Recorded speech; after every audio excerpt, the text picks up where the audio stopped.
Baik, Assalamualaikum warahmatullahi wabarakatuh. Saya Fandi Prasetya dengan NIM 24050974678 kelas PTI 2024C akan melakukan presentasi perencanaan pembelajaran yang diampu oleh Dr. Yeni Anistiasari, SPD MKom. Di sini saya akan menjelaskan mengenai unsur-unsur dalam pembelajaran, mulai dari pendekatan pembelajaran, strategi pembelajaran, metode pembelajaran, model pembelajaran, teknik pembelajaran. Kemudian dilanjut dari artikel ilmiah yang diambil dari Science Direct untuk artikel teknik. Kemudian ada kesimpulan dan penutup. Pendekatan pembelajaran merupakan pandangan filosofis atau orientasi umum dalam proses pembelajaran yang menjadi pijakan, nilai, dan prinsip dasar. Sebagai elemen dengan tingkat abstraksi tinggi, pendekatan memberi landasan konseptual yang menuntun seluruh aspek perencanaan dan pelaksanaan kegiatan belajar. Contoh pendekatan pembelajaran meliputi pendekatan konstruktivistik yang menempatkan siswa sebagai pusat proses belajar dengan mengaktifkan pengetahuan sebelumnya, serta pendekatan humanistik yang menekankan pengembangan potensi individu dan kebutuhan emosional peserta didik. Perbedaan utama pendekatan dibandingkan unsur pembelajaran yang lainnya adalah tingkat generalitasnya yang paling tinggi. Pendekatan tidak mencantumkan langkah-langkah konkret, melainkan memberikan kerangka konseptual untuk memilih strategi, metode, dan model.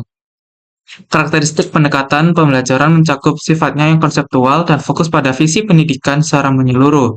Pendekatan bersifat high level abstraksinya, artinya tidak memuat detail operasional, melainkan prinsip-prinsip umum yang memandu tujuan jangka panjang dan nilai-nilai pendidikan.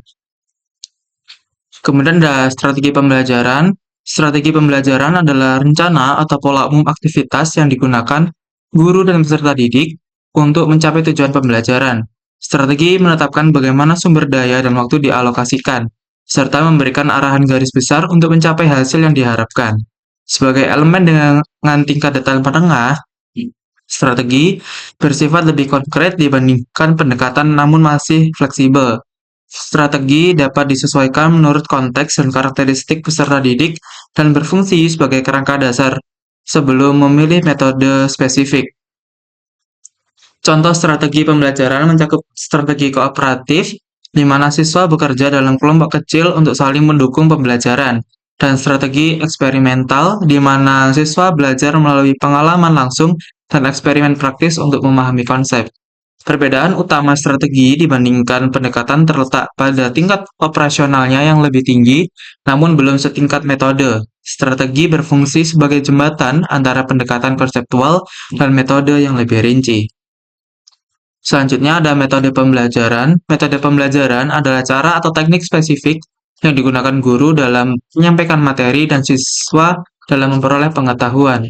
Metode merinci prosedur operasional langkah demi langkah dan dapat diterapkan dalam proses pembelajaran.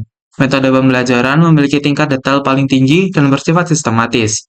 Karakteristiknya meliputi proseduralisasi yang jelas, dapat diukur dan dievaluasi efektivitasnya melalui hasil belajar siswa.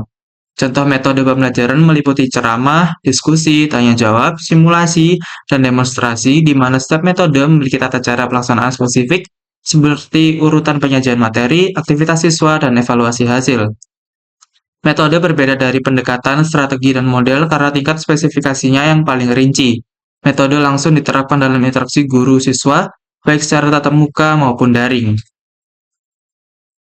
Kemudian ada model pembelajaran. Model pembelajaran adalah kerangka kerja komprehensif yang mengintegrasikan elemen pendekatan, strategi, dan metode menjadi suatu alur sistematis. Model memberikan gambaran tahap demi tahap, komponen, serta hubungan antar elemen dalam proses perencanaan hingga evaluasi. Karakteristik model pembelajaran mencakup struktur jelas dengan tahapan mulai dari analisis kebutuhan, desain, pengembangan, implementasi, hingga evaluasi. Model menjelaskan komponen input, proses, dan output secara holistik. Contoh model pembelajaran antara lain model EDI, Analysis, Design, Development, Implementation, Evaluation, model Assure, dan model Dig and Carry, yang masing-masing menyediakan panduan menyeluruh untuk merancang dan melaksanakan pembelajaran secara sistematis. Perbedaan utama model dibanding elemen lain adalah fungsinya sebagai blueprint pelaksanaan yang menggabungkan beberapa strategi dan metode dalam satu kesatuan, serta memberi gambaran alur kerja lengkap dari perencanaan hingga evaluasi. Kemudian ada teknik pembelajaran. Teknik pembelajaran adalah taktik atau langkah-langkah mikro yang digunakan guru dan siswa untuk mendukung pelaksanaan metode pembelajaran. Teknik berfokus pada tindakan paling rinci dan detail dalam interaksi pembelajaran. Teknik pembelajaran memiliki tingkat detail tertinggi dibanding elemen lain, bersifat taktis, fleksibel, dan dapat diadaptasi pada berbagai metode. Teknik berfungsi untuk meningkatkan efektivitas proses belajar melalui tindakan konkret. Contoh teknik pembelajaran meliputi brainstorming untuk menghasilkan ide kreatif, teknik probing untuk menggali pemahaman siswa lebih dalam, teknik exit ticket sebagai penilaian singkat, dan teknik mind mapping untuk menyusun informasi secara visual. Perbedaan utama teknik dibanding metode terletak pada skala penerapannya, di mana teknik bersifat lebih mikro dan dapat dipakai dalam berbagai metode, sedangkan metode adalah prosedur terstruktur yang mencakup serangkaian teknik. Berikut adalah artikel yang saya pilih untuk NIM belakang angka 8 mengenai teknik pembelajaran, yaitu ada Effectiveness of Active Learning Techniques in Knowledge Retention Among Engineering Students oleh R. Maciaras, G. Feiju, V. Alfonsin, dan L. Perez Rial. Penelitian ini membandingkan efektivitas dua teknik pembelajaran aktif, yaitu pendekatan kooperatif jigsaw dan video interaktif H5P, dengan perkuliahan tradisional dalam meningkatkan hasil belajar langsung dan retensi jangka panjang mahasiswa teknik. Data diambil selama 9 tahun akademik mulai dari 2014 hingga 2023 dengan sekitar 150 mahasiswa tiap tahunnya. Analisis kuantitatif menunjukkan bahwa kedua teknik aktif tersebut berhasil meningkatkan keterlibatan dan prestasi siswa pada penilaian jangka pendek. Dan survei pengalaman mahasiswa mencatat kepuasan tinggi, terutama terhadap video interaktif. Namun ketika menilik retensi pengetahuan dalam jangka panjang, kelompok yang mengikuti perkuliahan tradisional justru menunjukkan kinerja yang lebih baik. Temuan ini mengindikasikan bahwa meski teknik pembelajaran aktif-efektif untuk memacu motivasi dan pemahaman awal, kuliah konvensional mungkin lebih unggul dalam mempertahankan informasi dari waktu ke waktu. Dengan demikian, penggabungan metode aktif dan tradisional bisa dipertimbangkan untuk mengoptimalkan baik hasil langsung maupun retensi jangka panjang. Kesimpulannya ada dua, yaitu yang pertama ada perbedaan unsur pembelajaran. Pendekatan strategi metode model dan teknik pembelajaran memiliki tingkat generalitas dan detail yang berbeda-beda, mulai dari landasan filosofis hingga tindakan mikro di kelas. Namun semua unsur tersebut saling melengkapi dalam merancang proses belajar yang efektif.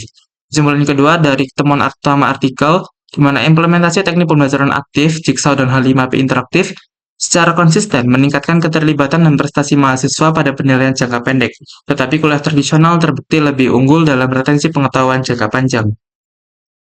Sekian presentasi dari saya. Mohon maaf apabila ada kesalahan dan kekurangan. Saya pamit undur diri. Wassalamualaikum warahmatullahi wabarakatuh.